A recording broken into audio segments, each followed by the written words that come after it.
ထိုင်းမှာအလုပ်ရှာရင်ဘာတွေတည်ထားရမလဲ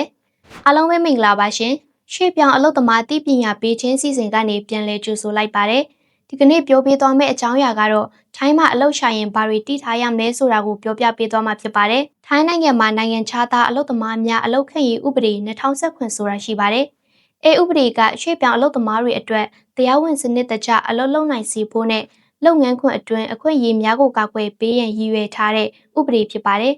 အဆိုပါဥပဒေမှာရွှေ့ပြောင်းအလုပ်သမားတွေကထိုင်းနိုင်ငံအတွင်းအလုပ်လုပ်ဖို့အတွက်ဝတ်ပါမစ်အလုပ်လုပ်ခွင့်လက်မှတ်မဖြစ်မနေရှိရမှာဖြစ်ပြီးအလုပ်ရှင်များကလည်းအလုပ်ခန့်တဲ့အခါမှာလည်း15ရက်အတွင်းအာဏာပိုင်များထံအကြောင်းကြားရမှာဖြစ်ပါတယ်။အလုပ်သမားတွေအနေနဲ့တရားဝင်အစိုးရလိုင်စင်ရအလုပ်ကိုင်ရှာဖွေရေးအေဂျင်စီမှတဆင့်အလုပ်ရှင်နဲ့တရားဝင်စာချုပ်ဆိုပြီးအလုပ်လုပ်ရမှာဖြစ်ပါတယ်။ဒါ့အပြင်အလုပ်သမားကိုလည်းတရားဝင်စာချုပ်ပေးထားရမှာဖြစ်ပါတယ်။အဆိုပါစည်းမျဉ်းတွေကလူကုန်ကူးမှုနဲ့အကျွေးပတ်လည်ထဲမှာအလုပ်သမားတွေမကြားရောက်စေဖို့ကာကွယ်ပေးထားတာဖြစ်ပါတယ်။အလုပ်သမားတွေအနေနဲ့အလုပ်ရှင်လွတ်လပ်စွာပြောင်းလဲခွင့်မရှိဘဲတချို့အခြေအနေတွေမှသာပြောင်းလဲနိုင်တာဖြစ်ပါတယ်။ဥပမာအားဖြင့်အလုပ်ရှင်ဘက်ကအမှားရှိခြင်းဒါမှမဟုတ်ဥပဒေအရခွင့်ပြုထားတဲ့အခြေအနေတွေမှသာပြောင်းလဲနိုင်တာဖြစ်ပါတယ်။အလုပ်ရှင်ပြောင်းပြီးရင်လည်း30ရက်အတွင်းအလုပ်သစ်ကိုစတင်ရမှာဖြစ်ပါတယ်။အလုပ်သမားတွေဟာပွဲစားတွေနဲ့အလုပ်ရှာတာအလုပ်စမတ်တာဗတ်ရိုက်တာpassport ကိစ္စတွေပြုလုပ်တာစားရဲဝန်ဆောင်မှုတွေပြုလုပ်မယ်ဆိုရင်ဒီအချက်တွေကိုတည်ထားသင့်ပါတယ်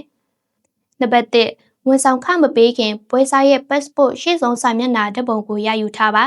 မရရင်ငွေမလွှဲပါနဲ့။နံပါတ်2 passport ထဲကနာမည်နဲ့ပွဲစားရဲ့ဘဏ်အကောင့်နာမည်သူမှသာငွေလွှဲပါ။နံပါတ်3ပွဲစားကိုယ်တိုင်မဟုတ်ပဲတခြားသူနဲ့ငွေလာယူခိုင်းပါကငွေလာယူသူရဲ့ passport အထောက်အထားတွေဓာတ်ပုံရယူထားပါ။နံပါတ်4အွန်လိုင်းပေါ်ကစိတ်မချရတဲ့ပွဲစားတွေနဲ့အလုပ်ရှာတာအလုပ်စမတ်တာမလုပ်မိပါစေနဲ့။နံပါတ်5ပွဲစားရဲ့ရုံခန်းဒါမှမဟုတ်နေအိမ်အခန်းကိုတည်အောင်လုပ်ထားပါ။နံပါတ်6ပွဲစားကတာဝန်ယူခြင်းမရှိပါကနလမပြည့်ခင်အမှုဖွင့်တိုင်ကြပါ။အခုပြောပြခဲ့တဲ့အချက်တွေကတော့ထိုင်းမှာအလုပ်ရှာမယ်ဆိုရင်ဥပဒေအရတည်ထားတဲ့အရာတွေပဲဖြစ်ပါတယ်။ကြည့်ရှုပေးမှုအတွက်အားလုံးကိုကျေးဇူးတင်ပါတယ်ရှင်